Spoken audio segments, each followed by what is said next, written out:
Coucou, comment vous allez? Ce soir, j'aimerais parler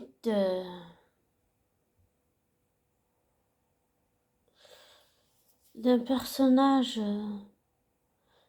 qui a toujours été controversé, qui est très controversé, mais très apprécié par les fans.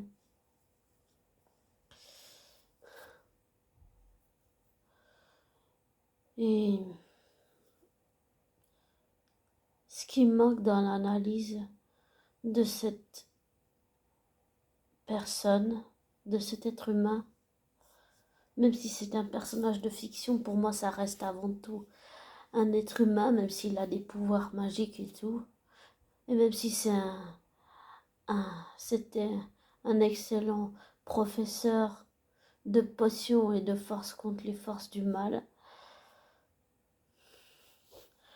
on est d'accord que toutes les mauvaises choses que Séverus a fait elles sont inexcusables. C'est inexcusable. C'est inacceptable non plus. Mais quand on accepte une personne, on l'accepte dans son entièreté, c'est-à-dire avec tout son bagage et tout son traumatisme et toutes les violences que cette personne a vécues. Mais ça ne veut pas dire qu'on est d'accord avec ce qu'elle a fait dans son passé ou qu'on excuse ce qu'elle a fait. Non. La première fois, oui, j'ai détesté Severus. Mais avec le recul, le moment où je l'ai détesté, c'est quand il a tué Dumbledore. Mais tout le monde n'est pas tout blanc dans cette histoire, on est d'accord. Mais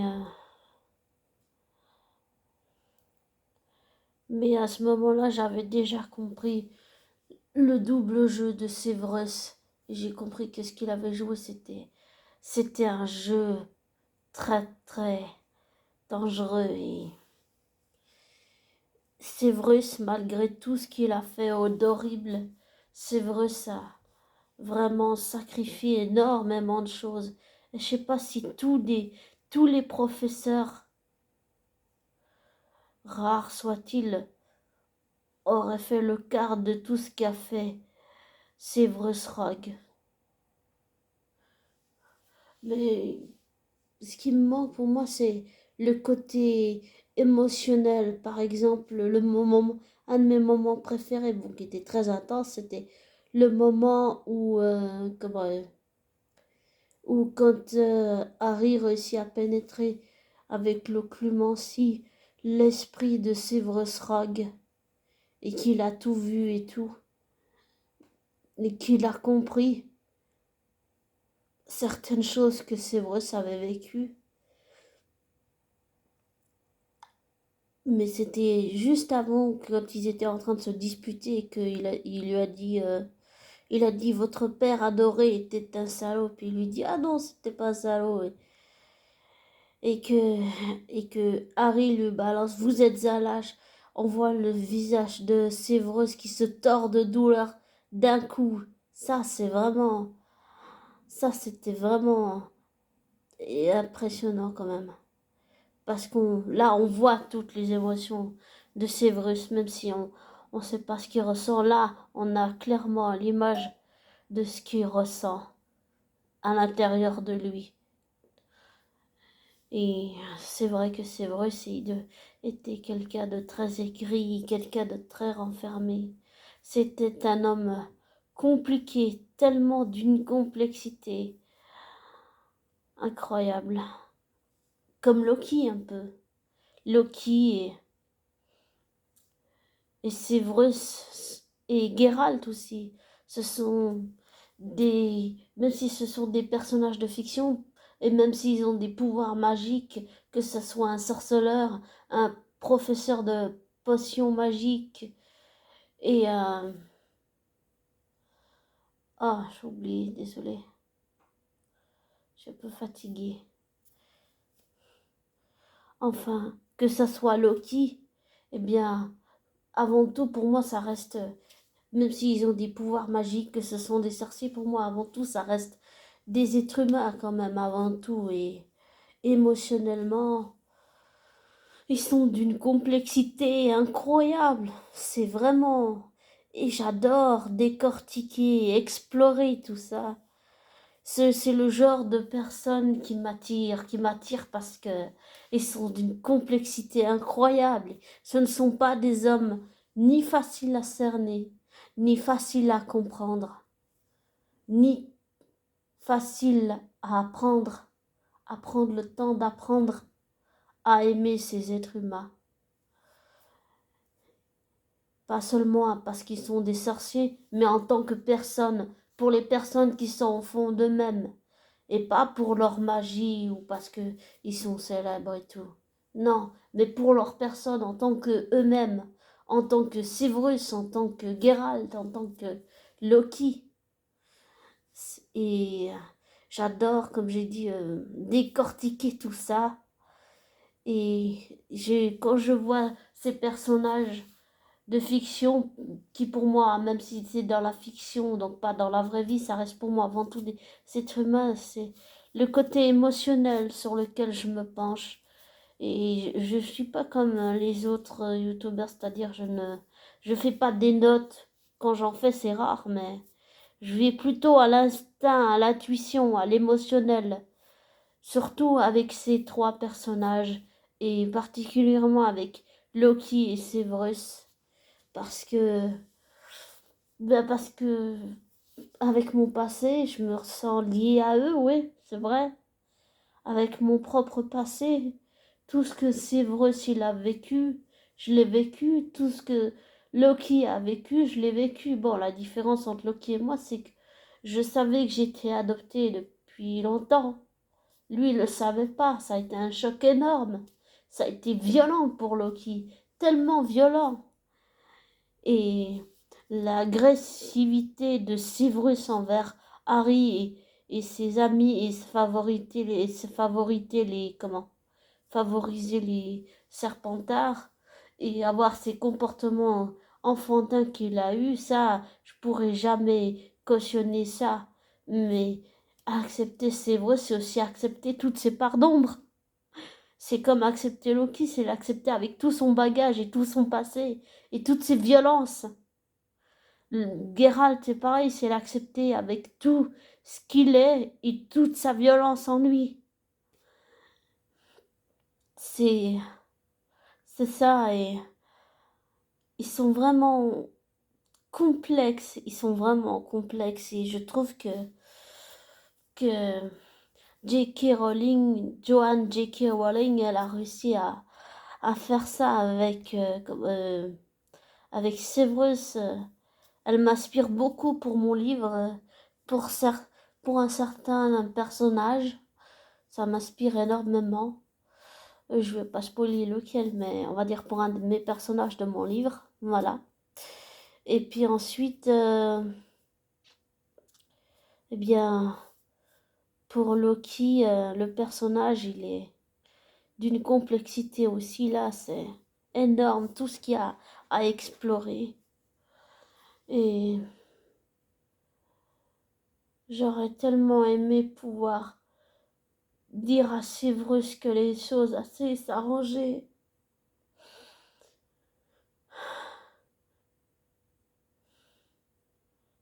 J'aurais tellement aimé lui dire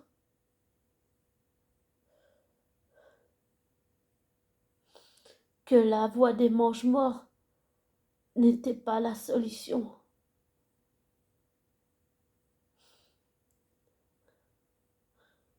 J'aurais aimé pouvoir l'empêcher d'aller sur cette voie.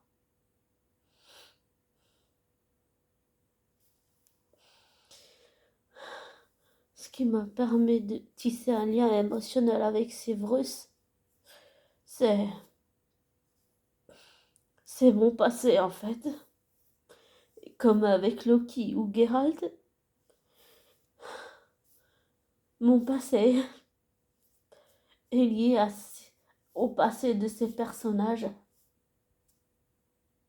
On n'a pas le même, Mais eux, c'est fictif. Moi, c'est dans la vraie vie, mais c'est juste que... Pardon pour le bruit. C'est juste que... Avec tout ce que j'ai fait comme travail, j'ai compris que si je me retrouve tant en Loki, en Geralt et en Severus Rogue, c'est parce que c'est lié à mon propre passé. Le fait que Severus a harcelé, eh bien, moi aussi j'ai harcelé. J'ai harcelé, j'ai volé, j'ai triché, j'ai menti, j'ai été fourbe, j'ai été sournoise, manipulatrice, hypocrite, menteuse, voleuse. Ah, je suis même entrée par effraction chez la voisine de mes parents adoptifs. J'ai harcelé 2 personnes. J'ai agressé aussi des personnes verbalement. Eh bien, tout ça, vous voyez, ce sont des choses que je regrette. Et même si certains pensent que Severus ne mérite pas sa rédemption, je sais pas, je suis partagée. Entre oui et non, mais je pense que tout ce qui intéressait Severus, c'était l'amour qu'il avait pour Lily. Et je reste persuadée au fond de moi-même que c'est ça qui l'a fait tenir. S'il n'avait pas eu cet amour pour Lily, il n'aurait pas trahi Voldy. Il l'aurait jamais trahi. C'est l'amour pour Lily qui lui a fait faire ça. Parfois, l'amour peut nous pousser à faire des choses complètement dingues. Même au point que ça vire à l'obsession. Et que ça en devient toxique à tel point que la personne qu'on aime le plus finit par couper les ponts avec nous. Bah, c'est un peu ce qui s'est passé pour Severus. Et c'est ce qui s'est passé aussi pour moi avec le fait d'avoir harcelé ma flamme jumelle. Il a coupé les ponts. Eh ben, Lily, elle l'a aidé, elle a pris sa défense, mais comme il lui a dit qu'elle était une Sandebourg, ben elle a coupé les ponts et elle n'a pas accepté ses excuses. Et,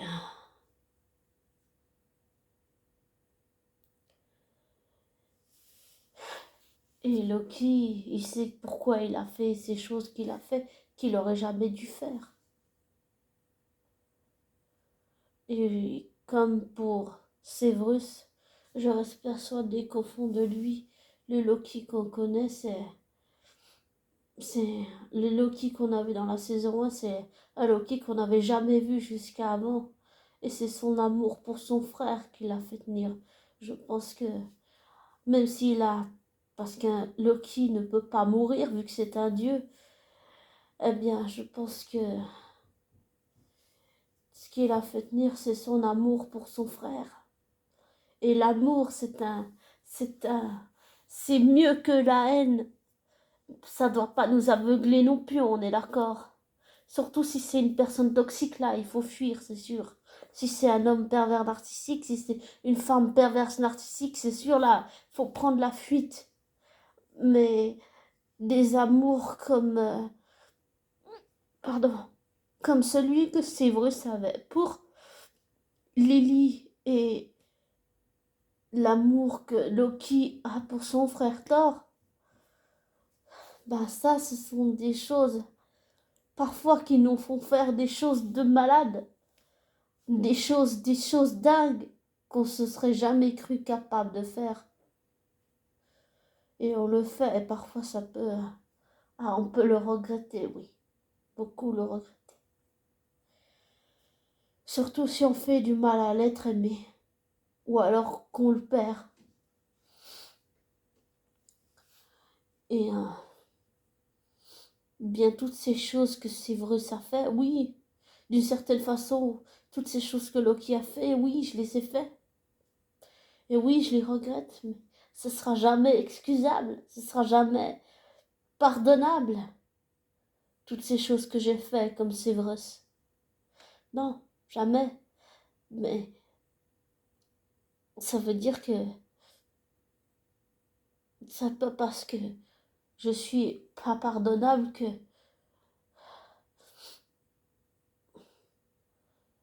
je ne peux pas me faire accepter tel que je suis. Et c'est pas parce que Severus et Loki sont pas pardonnables à cause de leur passé que ils ne peuvent pas être acceptés tels qu'ils sont. Geralt, c'est pareil. C'est pas parce qu'il a son passé qu'il peut pas être accepté tel qu'il est. Mais je vois plus ça sur le point de vue émotionnel. C'est psychologique, émotionnel, verbal, non verbal, synergologique. Pardon. Euh, psychologique, émotionnel, affective, mental. Parce que ça, tout ça, ça se trouve dans le cœur, pas dans la tête. Dans le cœur. Et Severus a vraiment dépassé les bornes, je trouve, quand même. Il est d'une complexité incroyable. Mais j'ai compris que pour accepter Loki, il fallait que j'accepte d'abord dans la vraie vie Tom Hiddleston en tant que personne. C'est un gros travail que j'ai dû faire. Et j'ai dû faire aussi un gros travail pour dissocier Loki et Tom parce que ce sont deux personnes différentes. J'ai dû faire la même chose pour Severus Rogue et pour Alan Rickman et la même chose pour Henry Cavill et Geralt. C'est tout un travail, tout un processus. Et j'ai compris que pour accepter ces personnages, il fallait que j'accepte les êtres humains qui allaient incarner ces personnages dans la fiction, dans la vraie vie, même s'ils ne me connaissent pas et que je ne les connais pas. Bon, je sais que comment il s'appelle, Alan Rickman est décédé malheureusement. C'était un magnifique acteur. J'ai jamais vu quelqu'un qui incarnait un professeur tel que le professeur Severus Rogue, maître des potions. Par contre, je ne comprennerai jamais son comportement. Mais accepter Alan Rickman, ça veut dire aussi accepter Severus. Et accepter Severus Rogue, ça veut dire accepter aussi tout son passé, sans l'excuser ni le cautionner, mais l'accepter. On ne peut pas accepter quelqu'un à condition qu'il nous convienne. On accepte l'autre tel qu'il est, avec tout son passé, de violence, de tristesse, de mélancolie, de rancœur, de ressentiment, de haine, de rage, de colère, de regret, d'amertume, de sentir les livres ou la vieille chaussette. Toutes ces choses qui font de Severus qui il est. Et peut-être, bon, je vais me faire peut-être foudroyer, mais je me dis que s'il n'avait pas vécu ce qu'il a vécu, Severus ne serait pas le Severus qu'on connaît tous, et le Severus qui est tant apprécié par la communauté des fans de Harry Potter. Je vais peut-être me faire enguirlander en disant ça, mais voilà. Et c'est le même travail que j'ai dû faire pour Tom en dissociant Loki de lui, et la même chose pour Geralt et Henry Cavill en dissociant Geralt de Geralt de Henry Cavill, parce que ce sont deux personnes différentes. Severus pour Alan Rickman, ce sont deux personnes différentes. Tom Hiddleston pour Loki, ce sont deux personnes différentes. En tant qu'être humain, même s'ils ne me connaissent pas dans la vraie vie, le truc qu'il m'a fallu avec Severus, c'est comme avec Loki. Et Geralt, c'est accepter les êtres humains qui allaient incarner ces personnages dans de la fiction, dans de la fantaisie, dans des univers de magie. C'est un travail, un processus qui peut être très douloureux parce que ça ramène à nos propres douleurs, ça nous ramène à nos propres peurs, à la mort, à la peur commune, celle de la mort. Et ça ramène à nos propres douleurs, à toutes les choses qu'on regrette, qu'on aurait dû peut-être faire différemment ou qu'on n'aurait pas dû faire, à toutes les personnes qu'on a blessées, qu'on regrette sincèrement de les avoir blessées.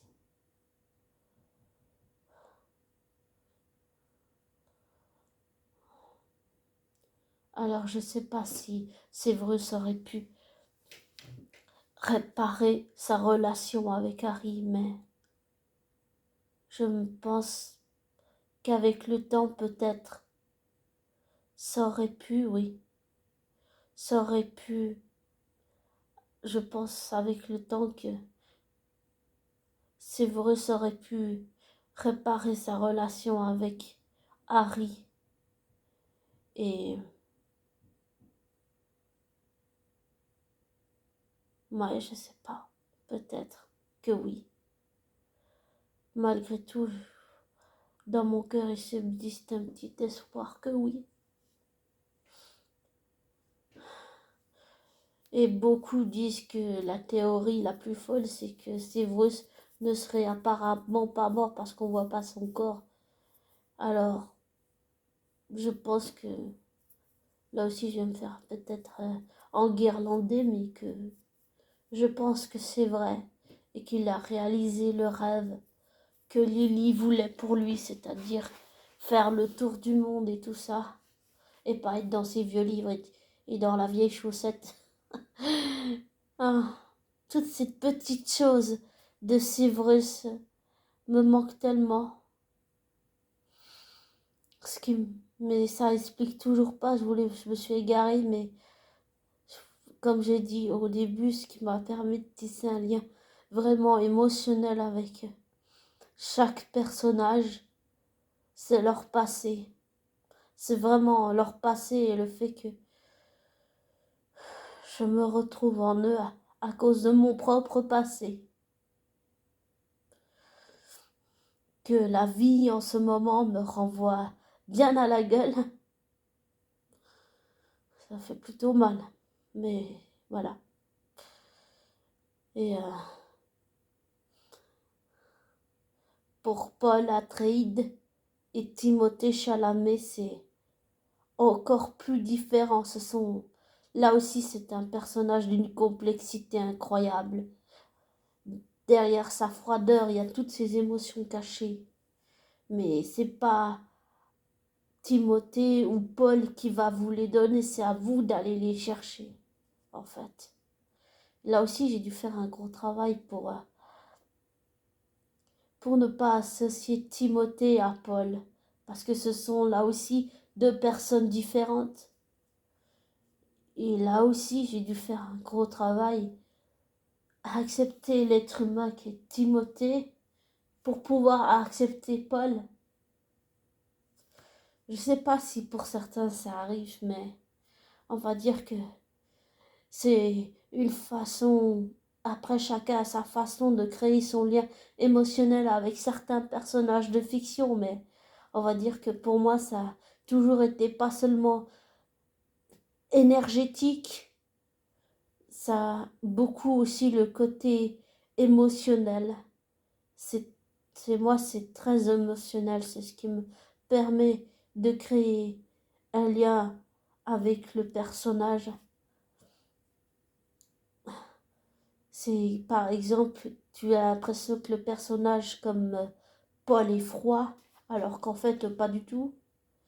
Il y a un moment donné où il a une émotion plus vive qu'une autre qui apparaît sur son visage. Et là tu ressens tout le sentiment du personnage. Et, et, et tu te... Et c'est comme ça que je crée un lien émotionnel avec un personnage. C'est le moment où il se montre le plus vulnérable et qu'il y a une émotion qu'il ne maîtrise pas et qui apparaît sur son visage et qui le tord de douleur comme jamais. C'est ça qui me permet de créer un, un lien émotionnel avec un personnage. Et pour finir, j'aimerais partager une petite anecdote qui vient de m'arriver il y a même pas tout à l'heure quand je me suis réveillée. Parce que je me suis assoupie en écoutant des vidéos. Eh bien, c'était sur comment Margot de Seine, je crois, sur ou Christelle Bailly sur l'écriture et tout, comment écrire un roman et tout, sur les personnages et tout ça. Et en fait, quand quand je suis revenue à moi, j'étais encore endormie, mais je voyais un visage, mais je voyais pas vraiment le visage, c'était comme si je le voyais sans le voir en fait. Mais j'ai senti qu'il y a 2 mois avant moi, il y avait un visage et que ce visage me fait très peur. Mais j'ai compris que c'était pas lié à moi, enfin si c'est lié à moi, mais j'ai compris que c'était lié à mon personnage principal de mon livre. Et je sais pas qui c'est encore exactement, mais j'ai vu ce visage, mais pas vraiment en fait. Donc c'est un petit peu flou. Mais apparemment c'est un personnage qui lui fait très peur. J'ai senti, quand je me suis réveillée, j'ai senti que la peur, vraiment la peur, avec le cœur qui bat vite comme ça, très très très vite. Quand la peur s'empare de vous, le cœur il s'emballe et puis le cœur il bat très vite comme ça. Je sais pas si ça vous fait ça, mais on va dire que pour moi oui. Et en fait, le personnage de mon livre principal, Warren, a certaines peurs. Bon, c'est plutôt quelqu'un de timide au début, hein. Après, ça va se développer. Quand on le connaît bien, il n'est pas si timide que ça, Warren. Mais au début, oui, c'est quelqu'un de timide. Mais c'est seulement le début, pas la fin, en fait. Mais je sais pas qui est ce personnage, mais je sens, je suis même sûre, intuitivement, à 300 000% que c'est lié à Warren. Et je sens qu'il a vraiment très peur de ce personnage. Mais j'ai vu son visage sans le voir vraiment, donc j'arriverai même pas à dire qui c'est. Mais je suis sûre que c'était un de ces personnages. Et c'est peut-être pour moi la première fois que je vois un visage qui se matérialise comme ça devant moi. Parce que je le voyais, mais sans vraiment le voir. C'est comme s'il y avait une lumière dessus, mais avec un peu de l'ombre pour qu'on ne voit pas le visage. Ou alors une capuche qui cache le visage. C'est à peu près ça que dans ma tête, c'est comme ça que l'image se fait.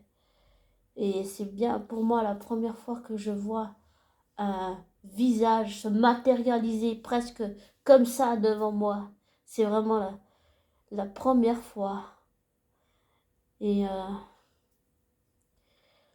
je sais pas qui c'est, mais je suis sûre que Warren a très peur de ce personnage. J'arriverai même pas à dire pourquoi, mais je suis sûre à 3000% que oui. C'est quelqu'un qui lui fait très peur. C'est quelqu'un qui n'a pas idée. Il n'a pas idée de ce que son adversaire est capable de faire. Alors, je sais pas où tout ça va aller, mais on verra bien. Mais je sens que euh, concrètement, c'est lié à l'univers que je suis en train de développer et c'est lié à mon personnage principal, Warren, de mon livre. Je le sens au plus profond de moi que c'est lié à ce personnage. J'arrive même pas à dire pourquoi. Je sais même pas si c'est une certitude ou quoi, mais c'est une intuition qui est.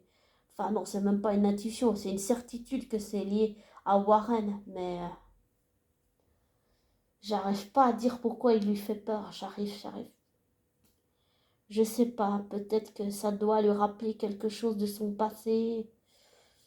Je sais pas, je verrai bien. mais je sentais qu'il avait très peur, vraiment très peur. Et puis quand je me suis réveillée, j'ai entendu un cri de femme aussi. Il y avait un cri de femme vraiment très fort, très aigu, comme s'il y avait une poursuite quelque part où il y a une impasse et où il ne peut pas s'enfuir avec une jeune femme, apparemment. Et bon, je pense que cette jeune femme, c'est sûrement sa petite amie. Mais apparemment, il a très peur de ce personnage.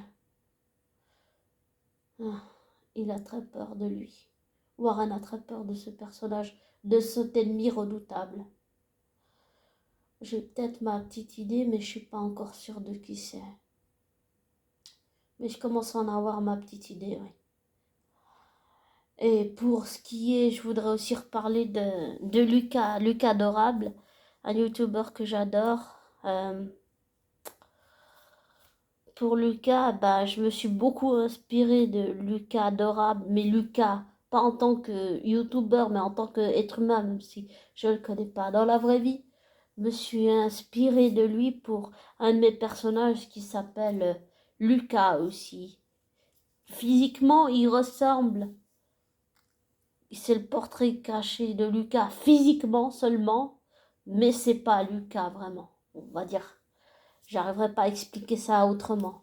Par exemple, pour le personnage de Warren, c'est le personnage que j'imagine, Warren, bien, c'est un acteur que j'apprécie beaucoup, mais c'est physiquement c'est l'acteur, mais c'est pas euh, l'acteur en lui-même, c'est le personnage en fait. J'arriverai pas à expliquer pourquoi, mais voilà, quelque chose dans ce genre-là.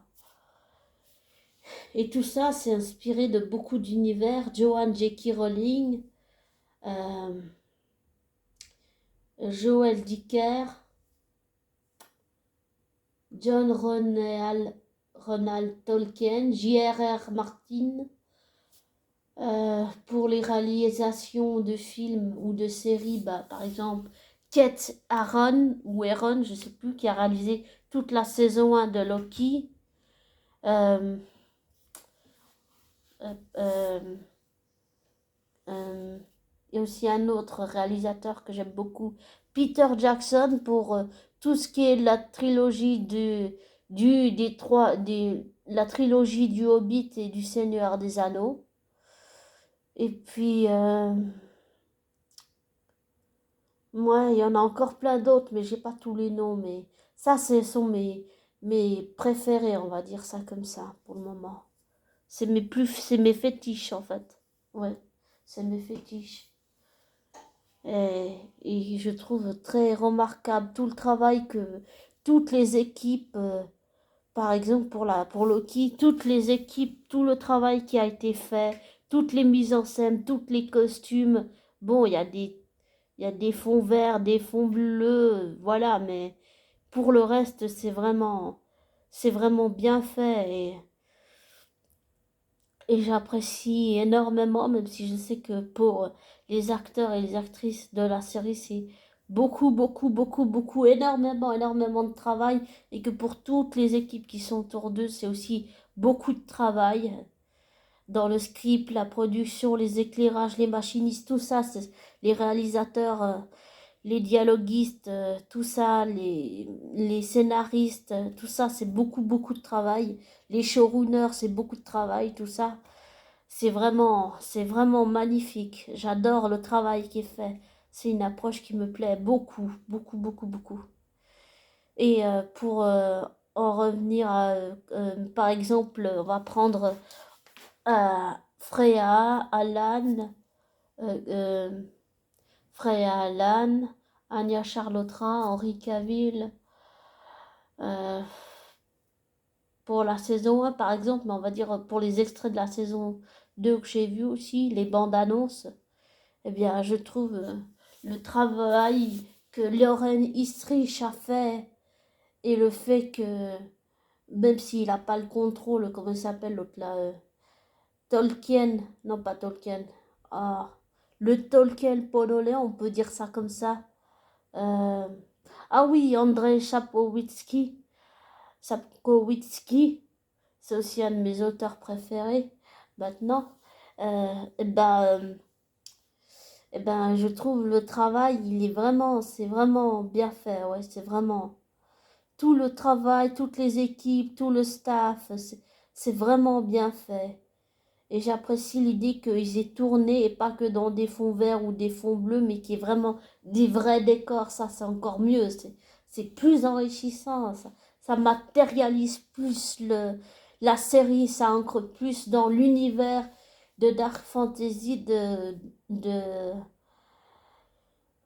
Geralt. Le fait que ça soit tourné dans des bâtiments réels et pas dans un fond vert. Voilà, c'est ça, je veux dire. Ou dans un fond bleu. Ça, c'est vraiment très agréable, je trouve, pour les yeux, comme a dit, et comme l'a souligné Mestre Thibaut dans une vidéo qu'il a fait. C'est vrai que je trouve que c'est bien plus agréable de voir la salle des sorceleurs, le réfectoire et tout en vrai que sur un fond bleu ou un fond vert, concrètement. Ça ancre plus dans l'univers, t'as encore plus envie d'en rentrer dans l'univers, puis de découvrir, de continuer à découvrir tout l'univers de Geralt, Ciri, Yennefer, Triss, Eskel, Lambert, comment il s'appelle l'autre? Ah oui, Vézémir, et puis euh, Dijkstra, euh,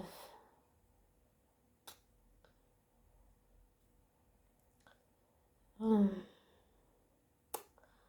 Bon, il y a tous les rois du Nord, Kedwen, Dolbatana, tout ça, tout ça. La Redani, la Kedweni, enfin la Kedwen, la Redani, Edirne. Tout ça, je trouve que c'est bien mieux ancré, c'est bien mieux amené d'une certaine façon. Et je trouve que, contrairement à tout ce qui a été dit, même si je suis d'accord aussi avec Maître Thibaut pour dire que bon, je trouvais que les armures la première fois c'était bien, mais c'est vrai que ça faisait un peu, comme il a dit, une espèce d'allure sac poubelle. Désolée, mais ça me fait rire, je sais pas pourquoi. Bon, enfin voilà. Et c'est vrai que les armures sont mieux maintenant, je trouve. C'est vrai que ça fait plus inspiré du Seigneur des Anneaux, mais je préfère ça aux armures sac poubelle qu'on a eu dans la saison, hein, quand même. Et je trouve que, par contre, pour toutes les autres critiques qui ont été faites, je trouve que dire que c'est de la merde, non, non, c'est pas de la merde. Il y a toujours eu une différence entre les livres, les séries ou les romans et les films. Il faut parfois aussi accepter que ça peut pas être mot par mot, image après image, comme dans un livre ou comme dans une série télé. Il y a toujours eu une différence entre tout ça, les livres et les sagas, par exemple. Les romans ou les sagas, il y a toujours eu une différence. Et ça, c'est quelque chose que le public, je pense, pardon pour le bruit, que le public devrait essayer d'accepter.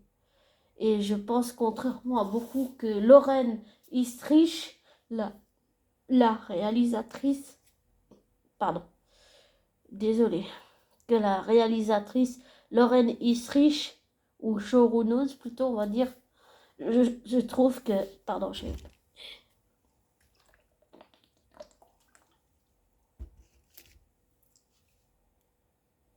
pardon, je trouve que Lorraine Istrich, elle a fait un travail conséquent. C'est beaucoup de travail tout ce qu'elle a fait. C'est beaucoup d'organisation. C'est pas juste un truc, tu fais comme ça, puis en claquant des mains, puis c'est fini. C'est beaucoup, beaucoup de travail. Comme, comme beaucoup, tout est question de travail, d'organisation, c'est sûr, mais je trouve qu'elle a fait quand même un travail remarquable. La première fois que j'ai regardé la série, bon, j'ai rien compris, j'ai dû regarder plusieurs fois pour vraiment tout comprendre, mais j'y suis allée sans préjugés, sans barrière mentale, en me disant ouais, ça va être de la merde, ou je vais m'ennuyer, ça va être un truc comme ça, comme ci, comme ci, comme ci, comme ça. Non, j'y suis allée sans préjugés, sans barrière mentale, sans rien du tout. Et puis, ça s'est fait. J'arriverai pas à dire ça autrement.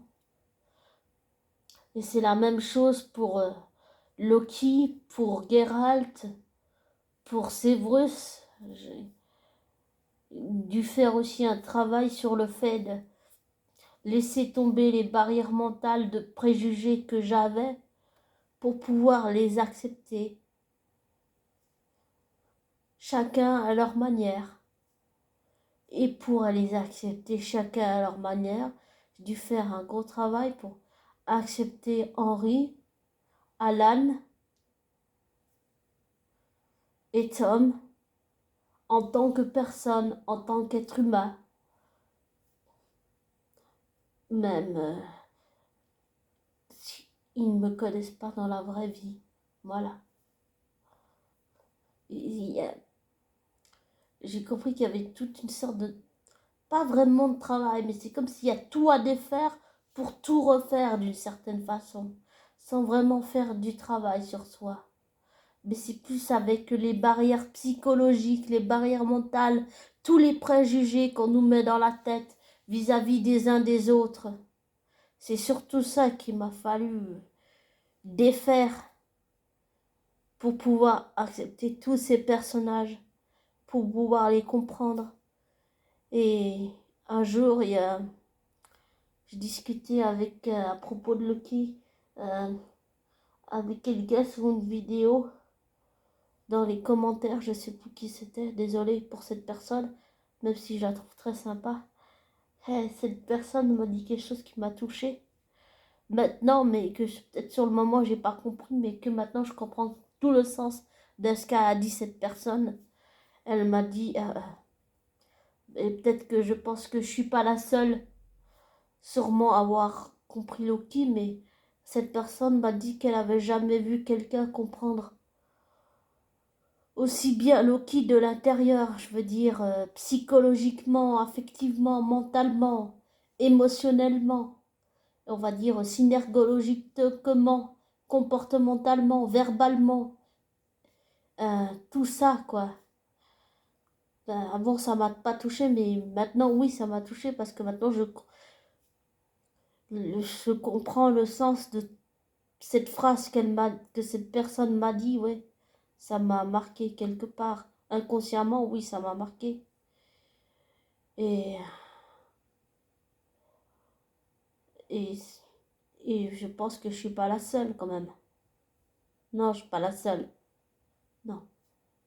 Et au cas où, je sais me remettre en question si nécessaire. Mais c'est juste que quand cette personne m'a dit ça, tu te dis, waouh, j'ai jamais reçu un compliment comme ça en fait. Ça m'a fait tellement bizarre. Et j'ai l'intuition que le fait d'avoir compris Loki, d'avoir compris aussi Geralt d'une certaine façon à travers les livres que j'ai écoutés en audio et le fait qu'il soit dur avec Siri, tout ça, émotionnellement, ça m'a permis de comprendre Geralt, de comprendre Loki, pour pouvoir ensuite mieux comprendre émotionnellement Severus, sans excuser son passé, mais accepter Severus, c'est aussi accepter son passé, même si on ne le cautionne pas, c'est sûr. Et juste au passage, que Alan Rickman repose en paix. Et merci pour le cadeau merveilleux qu'il a fait.